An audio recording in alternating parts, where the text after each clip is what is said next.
نون۔ بہت سے آپ کو اس میں دھے کی بجائے دال اور دو چشمی ہے بھی بولتے سنائی دیں گے، لیکن یہ غلط ہے، کیونکہ دھے مستقل ایک اردو میں حرف ہے۔ تو یہاں اس کو نون کے بعد میں نے دھے بولا ہے اور پھر آخر میں نون ہے۔ ایندھن، اس کا رواں ہوا ایندھن، لیکن بچوں کو اگر پڑھائیں گے ہم تو رواں پڑھنے سے کام چلنے والا نہیں۔ مصنف علیہ الرحمٰ نے اس میں سبق نمبر 14 تک اردو درجہ 1 یعنی اردو کی پہلی کتاب میں جو اوپر منتخب الفاظ لکھے ہیں ان کا مقصد ہے کہ ان کو ہجے پڑھایا جائے اور ساتھ ساتھ میں پھر رواں بلوایا جائے۔ پہلے رواں بولے گا بچہ، اس کے بعد ہجے کرے گا۔ تو ایندھن، اس کے ہجے میں آپ کے سامنے پیش کرتا ہوں۔ الف یا زیر ای نون غنہ دھے نون زبر دھن، ایندھن۔ اس کو ہم نے اگر نون کو ساکن بولا تو تلفظ میں گڑبڑی ہوگی۔ صحیح طریقہ اس کا ہے الف یا زیر ای نون غنہ دھے نون زبر دھن، ایندھن۔ ایندھن غنہ ہے، اس میں غنہ کی آواز آئے گی اور آخر میں نون ہے۔ دوسرا ہمارا لفظ ہے بینگن، بے یا زبر بائے نون غنہ گاف نون زبر گن، بینگن۔ اس کو بھی ہم یہاں ساکن نہیں پڑھیں گے، نون غنہ بولیں گے، بے یا زبر بائے نون غنہ گاف نون زبر گن، بینگن۔ کانٹا، کاف الف زبر کا نون غنہ ٹے الف زبر ٹا، کانٹا۔ بانکا، بے الف زبر با نون غنہ کاف الف زبر کا، بانکا۔ جھونکا، جھے و پیش جھو نون غنہ کاف الف زبر کا، جھونکا۔ یہاں بھی یہ ایک الگ سے حرف ہے، جیم سے مل کر جو بنا ہے، جیم اور دو چشمی ہے، جھے بنا ہے، تو جھے میں آگے واو ہے، واو مجہول ہے، تو یہاں پر اس کو جھو پڑھیں گے، جھے واو پیش جھو نون غنہ کاف الف زبر کا، جھونکا۔ کھوٹا، یہ کھے ہے اور نقطے والا خا ہوتا ہے، خا اس کا جو مخرج ہے وہ جہاں سے حرف ادا ہوتا ہے وہ خا حلق سے ہے، اور یہ کھے ہے، یہ منہ سے پڑھا جاتا ہے۔ اردو کی یہی خوبصورتی ہے اور یہی اس کی ایک خصوصیت ہے کہ اس میں حرفوں کا جو تلفظ ہے وہ الگ الگ جگہ سے ادا ہوتا ہے۔ سین ہے، شین ہے اور ذال ہے، زا ہے اور جیم ہے۔ یہی چیزیں اور یہی فرق اردو کی خوبصورتی کا باعث ہے۔ تو کھے کو ہم خا نہیں پڑھیں گے، کھے پڑھیں گے۔ کاف دو چشمی ہے، کھے ہوتا ہے، یہ ایک الگ تلفظ ہے، الگ حرف ہے۔ کھے واو الٹا پیش کھو، الٹا پیش کی آواز یہ الٹا پیش پہچان کے لیے بچوں کے لیے لگا دیتے ہیں، ورنہ تلفظ اپنے ہی اعتبار سے پڑھا جاتا ہے۔ تو کھو کی آواز جو ہے لمبی ہو رہی ہے، یہ معروف واو کی علامت ہے۔ واو دو طریقے سے پڑھی جاتی ہے، دونوں کے پہلے پیش ہوتا ہے، کھو اور کھو دونوں کے پہلے پیش ہے، لیکن یہ واو معروف کہلاتی ہے اور بچوں کے لیے اس پر الٹا پیش لگا دیتے ہیں، اس کو پڑھتے ہیں معروف۔ کھے واو پیش کھو نون غنہ ٹے الف زبر ٹا، کھونٹا۔ پہنچا، یہاں بھی بچے بہت سے اس میں غلطی کرتے ہیں، اس کا تلفظ ایسے ہی پہنچا، پے زبر پا ہے پیش ہو نون غنہ چے الف زبر چا، پہنچا۔ اردو میں دو حرف پڑھنے کے بعد پیچھے سے لوٹانے کی ضرورت نہیں ہے، ایک بار میں ہجے کر کے اس کا رواں بولا جا سکتا ہے۔ پے زبر پا ہے پیش ہو نون غنہ چے الف زبر چا، پہنچا۔ ٹانکا، ٹے الف زبر ٹا نون غنہ کاف الف زبر کا، ٹانکا۔ مہنگا، یہ بھی کافی توجہ طلب لفظ ہے، مہنگا۔ اس کے ہجے کیسے کریں گے توجہ فرمائیں۔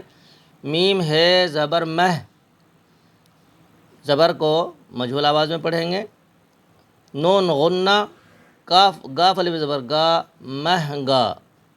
میم ہے زبر مہ، میم ہے زبر مہ نون غنہ گاف الف زبر گا، مہنگا۔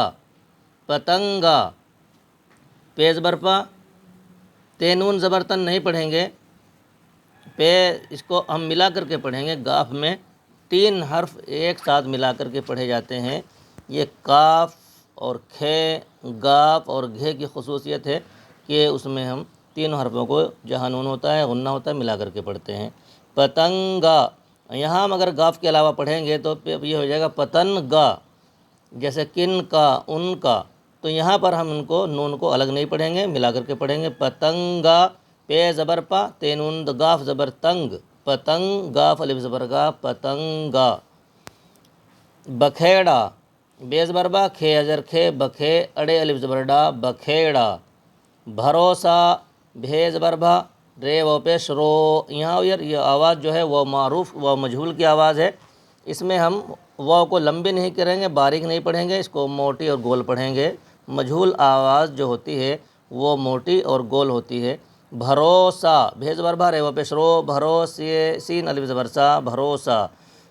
سہارا، سین زبر سا، ہے الف زبر ہا، رے الف زبر را، سہارا۔ ٹھکانہ، ٹھے، اس کو یہاں پر الگ نہیں پڑھیں گے، ٹے ہے بلکہ ٹھے بولیں گے، ٹھے الف زبر ٹھا، ٹھے زیر ٹھی، کاف الف زبر کا، نون الف زبر نا، ٹھکانہ۔ روشنی، رے و پیش رو، شین ساکن، نون یا زیر نی، روشنی۔ یہ مجہول واو کی آواز ہے، اس کو گول پڑھیں، موٹی آواز میں پڑھیں گے، روشنی۔ صفائی، صاد زبر سا، فا الف زبر فا، حمزہ یا زیر ای، صفائی۔ یہ نقطہ والا فا ہوتا ہے، اور پے دو چشمی ہے جو ہوتا ہے 3 نقطہ والا، وہ اس کو پھے بولتے ہیں، اس سے پھل اور پھول بنتا ہے۔ صفائی۔ زیادہ، زے زیر زی، یا الف زبر یا، دال ہے زبر دا، زیادہ۔ ارادہ، الف زیر ای، را الف زبر را، دال ہے زبر دا، ارادہ۔ آندھی، الف مدہ، نون غنہ، دھے یا زیر دھی، آندھی۔ الف مدہ بھی اس کو بولتے ہیں، اور الف مد آ بھی بولتے ہیں، اور الف مد زبر آ بھی پڑھتے ہیں۔ باندھی، بے الف زبر با، نون غنہ، دھے یا زیر دھی، باندھی۔ اٹھایا، الف پیش او، ٹھے الف زبر ٹھا، اٹھا، یا الف زبر یا، اٹھایا۔ بگاڑا، بے زیر بی، گاف الف زبر گا، اڑے الف زبر ڈا، بگاڑا۔ یہ رے کی شکل میں جو ہوتی ہے نقطے جس کے اوپر طوا بنا رہتا ہے، یہ ہوتی ہے اڑے، اور دال کی شکل میں جو ہوتی ہے طوا بنا رہتا ہے اس کو بولتے ہیں ڈال۔ ڈال کی آواز تھوڑی باریک ہوتی ہے اور اڑے کی آواز موٹی ہوتی ہے، فرق یہ ہے۔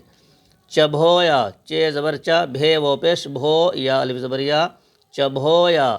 باندھا، بے الف زبر با، نون غنہ، دھے الف زبر دھا، باندھا۔ ہے کو الگ نہیں پڑھیں گے، اگرچہ الگ لکھا ہوا ہے، ہے الف زبر ہا نہیں بولا جائے گا، دھے کے ساتھ بولا جائے گا، کیونکہ یہاں پر جو حرف ہے وہ دھے ہے، اور دھے کے ساتھ میں الف لکھا ہے۔ باندھا۔ پکایا، پے زبر پا، کاف الف زبر کا، یا الف زبر یا، پکایا۔ یہ اس میں کئی الفاظ ایسے ہیں جو مشکل ترین ہیں، یہ اس میں سبق میں آگے ہیں، آپ کے سامنے ہجے اور رواں پڑھ کر کے دونوں کو پیش کیا ہے۔ آگے نیچے اس میں جو رواں ہے، نیچے یہاں لکھا بھی ہے صرف رواں پڑھیں، یہ یہاں پر ہجے نہیں پڑھیں گے، صرف رواں پڑھیں گے، تاکہ اوپر جو ہم نے ہجے پڑھے ہیں مشکل ترین الفاظ کو ہم نے سمجھا ہے ہجے پڑھ کر، اس کی یہاں مشق ہو جائے گی۔ گیلا ایندھن، اودا بینگن، یہاں پر بینگن بھی اس کو پڑھ دیتے ہیں، لیکن صحیح جو تلفظ ہے وہ بینگن ہے۔ اودا بینگن۔ دھیمی روشنی، آندھی کا جھونکا، صفائی کا ارادہ، چراغ کی روشنی۔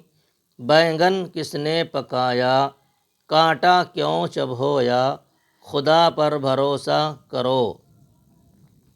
گائے، کھونٹے سے باندھ، زیادہ بکھیڑا نہ کر، وہ اپنے ٹھکانے پر جا پہنچا۔ جو یہاں پر اس طرح کا یہ ہمارے سامنے مضمون ہے، عبارت ہے کھونٹا اور گائے وغیرہ کا، یہاں پر مصنف علیہ الرحمہ کا مقصد اوپر جو الفاظ منتخب کر کے لکھے ہیں ان کا استعمال کرنا مقصد ہے، اس لیے یہاں پر الگ الگ طرح کے جملے آپ کے سامنے پیش کیے جا رہے ہیں، اور یہاں پر مصنف علیہ الرحمہ نے ان کو الگ الگ جملوں میں اسی طرح لکھا ہے۔ بدن اور مکان کی صفائی ضروری بات ہے، آندھی کے جھونکے سے ایندھن میں پتنگا جا پڑا۔ انشاءاللہ آئندہ اس سبق کو لکھ کر کے آپ کی خدمت میں پیش کیا جائے گا۔ اس کتاب کو پورا پڑھ کر بھی چینل پر ڈالا گیا ہے، آپ دیکھ سکتے ہیں پلے لسٹ میں۔ پڑھنے کا الگ سے دیا گیا ہے اور لکھنے کا الگ، اور وہاں پر آپ کو 6 پروگرام مل جائیں گے انشاءاللہ۔ آئندہ ملتے ہیں، والسلام علیکم ورحمۃ اللہ وبرکاتہ۔ یہ اردو زبان کی پہلی کتاب ہے جو آپ دیکھ رہے ہیں، اس میں تھوڑی سی پہلے 2 صفحات میں ترمیم کی گئی ہے۔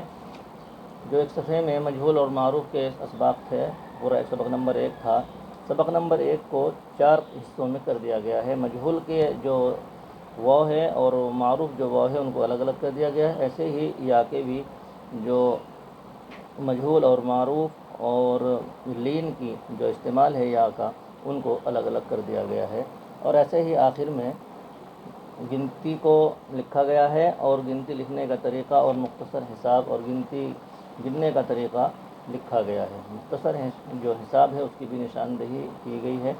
اسی طرح دوسری کتاب بھی الگ کچھ ترمیم کے ساتھ میں شائع کی گئی ہے، وہ آپ کے سامنے میں پیش کرتا ہوں۔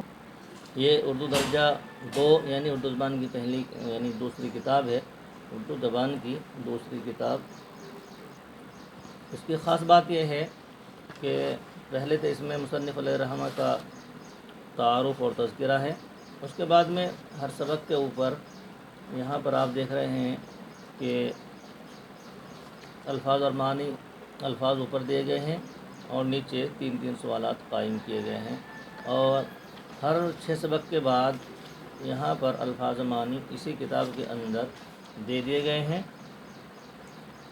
اور آخر میں جو سوالات ہیں ہر 6 سبق کے نیچے 3 یہاں پر ان کے جوابات دیے گئے ہیں۔ پوری کتاب میں ایسے ہی ہے، ہر 6 سبق کے بعد میں الفاظ و معنی اور سوالات کے جوابات لکھے گئے ہیں، اور پھر آخر میں یہاں پر وہی تھوڑا سا حساب کا سلسلہ جاری ہے تاکہ بچوں کو اردو کے ہند سے لکھنے میں پریشانی نہ ہو اور ان کو لکھنا یاد رہے۔ یہاں پر حساب کا کچھ مختصر خاکہ لکھا ہے، اور یہاں پر گنتی کو جو ہے وہ الفاظ میں لکھا گیا ہے تاکہ بچے اردو گنتی کو الفاظوں میں بھی لکھنا سیکھ سکیں۔ السلام علیکم ورحمۃ اللہ وبرکاتہ۔